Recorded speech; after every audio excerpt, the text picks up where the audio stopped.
1952년 겨울 영국 런던의 시민들은 숨을 쉬었다는 이유만으로 목숨을 잃었습니다. 평온하게 흘러가는 일상 속에서 단 5일 만에 12,000명의 생명이 증발해버렸죠.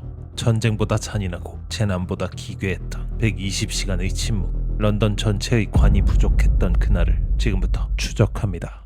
1950년대 런던 사람들에게 안개는 지겨운 불청객이 아니라 도시의 낭만을 완성하는 일상의 한 조각이었습니다. 셜록 홈즈의 추리소설 속 한 장면처럼 런던 시민들은 자욱한 안개 사이를 걷는 것에 익숙했죠. 겨울이 오면 사람들은 집집마다 벽난로에 석탄을 가득 채웠습니다. 굴뚝에서 피어오르는 검은 연기는 영국 경제가 다시 살아나고 있다는 풍요의 상징과도 같았죠. 아이들은 매캐한 냄새를 맡으며 학교로 향했고, 어른들은 오늘도 안개가 좀 끼겠다며 가벼운 인사를 건네곤 했습니다.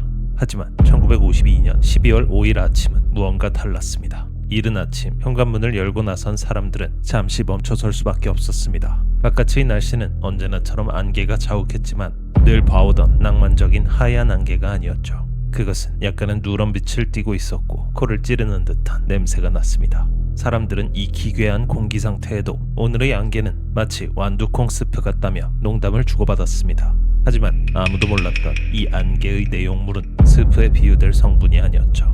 당시 영국은 2차 세계대전 이후 경제 회복을 위해 품질 좋은 석탄은 전부 해외로 수출하고 자국민들에게는 황이 가득 섞인 저질 석탄을 쓰도록 했습니다. 유난히 추웠던 그날 아침, 런던 전역의 가정에서 저질 석탄을 떼며 평소보다 많은 매연이 뿜어져 나온 것은 어찌 보면 당연한 일이었죠.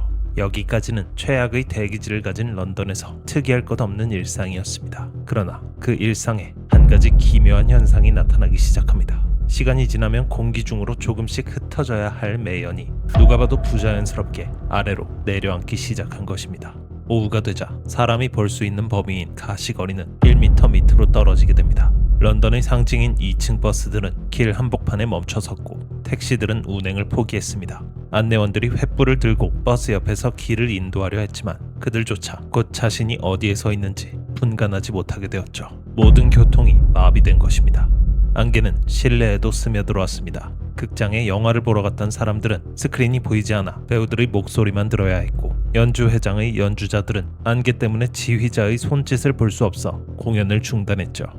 특히 산업시설이 모여있는 동부 항만 지역은 더 심했습니다. 이곳의 가시거리는 고작 30cm. 사람들은 자기 발밑은커녕 눈앞에 갖다 대지 않으면 손조차 볼 수 없었죠.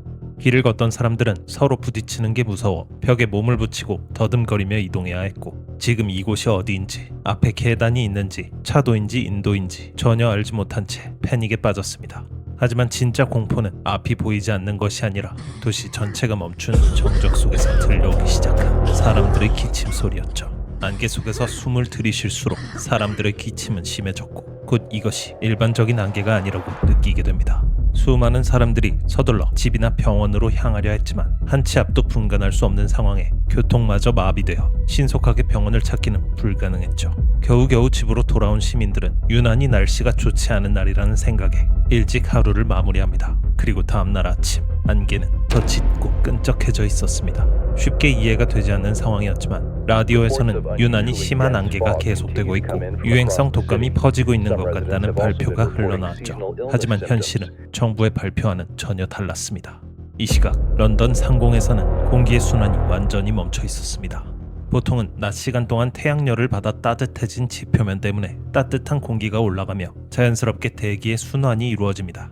하지만 당시 런던의 추운 겨울 날씨와 함께 강한 고기압과 바람이 없는 무풍지대가 합쳐졌고 움직이지 않는 차가운 공기 덩어리가 아래에 깔리는 기온 역전층이 발생하였습니다. 런던의 대기층은 이제 거대한 밀폐 용기가 되어버렸죠. 그 와중에도 계속되는 추운 날씨 때문에 각 가정에서는 계속해서 석탄을 떼고 있었고 저질 석탄을 떼며 발생한 매연이 공기 중에 조용히 쌓여가고 있었습니다.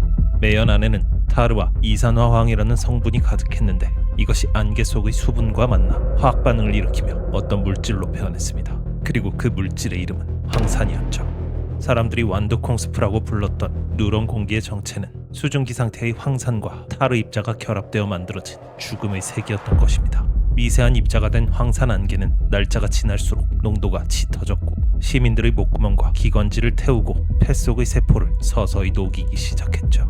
사람들은 그렇게 안개 속에서 조용히 죽어가고 있었습니다. 셋째 날인 12월 7일 비극은 정점에 달했습니다. 이제 안개는 태양빛을 가릴 정도가 되었고 가로등의 빛도 안개 속에서 무용지물이나 다름없었죠. 거리에는 주인을 잃은 개와 고양이들이 먼저 쓰러져 사체가 되었고 가축시장의 소들은 서 있는 채로 질식해 죽어갔죠. 평범한 가정집 내부조차 더 이상 안전지대가 아니었습니다.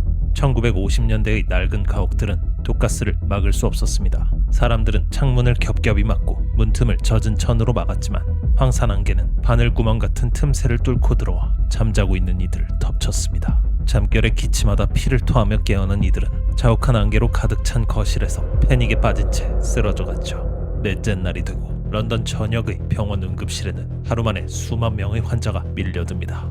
하지만 의료진이 할 수 있는 일은 아무것도 없었죠. 한치 앞이 보이지 않아 구급차도 운행을 포기한 상태였고 환자들은 가족의 등에 엎인 채 차가운 안개 속을 헤매다 길 위에서 그대로 숨이 멎었습니다.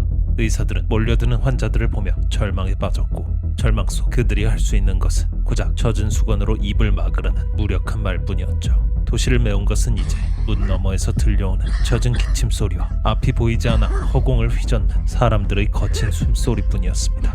런던 시민들이 자신들이 뗐던 석탄 연기가 독이 되어 돌아왔다는 사실을 깨달았을 때 이미 도시는 빠져나갈 곳 없는 죽음의 가스실이 되어 있었습니다. 폭증한 사망자 수 앞에서 런던의 모든 장례 시스템은 붕괴되고 맙니다. 시야가 불분명한 거리에는 시신 수습 차량조차 다닐 수가 없었고 가족들은 사랑하는 이의 숨이 멎었음을 확인하고도 시신을 집 밖으로 내보낼 방법조차 없었죠. 안개가 들어온 차가운 방 안에서 시신과 함께 밤을 지새워야 했던 유가족들의 절망은 그 어떤 공포영화보다 참혹한 현실이었습니다. 겨우 시신을 수습해 장례식장에 도착한 이들에게도 상황은 마찬가지였죠. 단 4일 만에 수천 명이 사망하면서 런던 시내의 모든 관이 고갈되는 전대미문의 사태가 벌어진 것입니다. 유가족들은 관을 구하지 못해 시신을 천으로 덮어 서늘한 창고에 방치해야만 했습니다. 장례가 진행된 경우에도 혼란스럽긴 마찬가지였죠. 묘지의 인부들은 안개 때문에 앞이 보이지 않아 무덤으로 쓸 구덩이를 파는 것조차 쉽지 않았고 어렵게 파놓은 구덩이가 어디에 있었는지 찾지를 못해 장례식이 중단되는 일이 다반사였습니다. 죽음조차 품격 있게 맞이할 수 없었던 이 아비규환의 현장에서 런던 시민들은 절망과 무력감에 빠져 그저 신께 기도할 수밖에 없었습니다. 5일째인 12월 9일 아침 런던을 억눌렀던 그 지옥 같은 안개가 드디어 거쳤습니다. 5일 만에 다시 마주한 햇살을 보며 사람들은 환호와 안도의 한숨을 내쉬었지만 안개가 사라진 자리에 남은 것은 감당하기 힘든 참혹한 뿐이었죠. 안개가 거치고 영국 정부가 가장 먼저 한 일은 숫자를 계산하는 것이었습니다. 당시 영국 정부는 이 사고의 사망자를 4,000명이라고 공식 발표했습니다. 유례없는 기상이변이 낳은 어쩔 수 없는 천재지변이었다는 수식어를 덧붙이면서 말이죠. 하지만 사건의 진실은 거짓과 무책임 그 자체였습니다. 안개가 거친 뒤에도 폐가 녹아내려 고통 속에 죽어간 이들까지 포함하면 실제 사망자는 12,000여 명에 달했고 이 사태도 결코 천재지변으로 볼 수 없었죠. 조사 결과 이 엄청난 스모그 사태는 이때가 처음이 아니었습니다. 참사 발생 100년 전부터 최소 10여 차례 이상 발생했던 고질적인 문제였던 것입니다. 위험할 수 있었던 사태가 100년간 계속되는 중에도 정부는 대기 오염도에 대한 규제는커녕 당시 친환경적이었던 전차를 철거하고 매연이 심한 디젤 버스를 도입하는 등 안전이라고는 눈꼽만큼도 신경 쓰지 않는 모습을 보였습니다. 저질 석탄 사용의 위험성 또한 알고 있었지만 경제 복구를 위해 품질 좋은 석탄은 수출하고 자국민들에게는 독성이 강한 석탄 사용을 강요했던 것이죠. 미흡한 예방책은 그렇다 치더라도 더욱 이해가 가지 않는 것은 초기 대응과 재난 직후의 대처입니다. 며칠간 계속되는 스모그에 너무 많은 사람들이 사망하기 시작하자 정부는 이것을 유행성 독감 때문이라고 발표했었고 산업활동을 즉각 중단해야 하는 상황에서도 대피령을 내리는 대신 마스크 300만 개를 배포하여 산업활동을 이어가도록 하는 비정상적 대처를 보여주었습니다.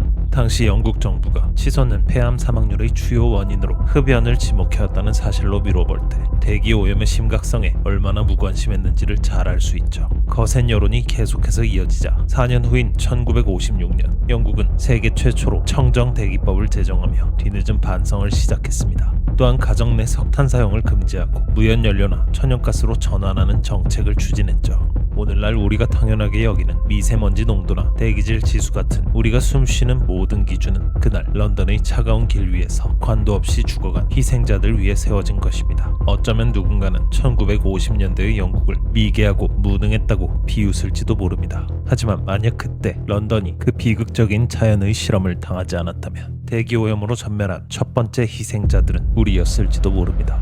그들이 목숨으로 써내려갔던 기록을 잇는 순간 비극은 다시 찾아올지도 모릅니다.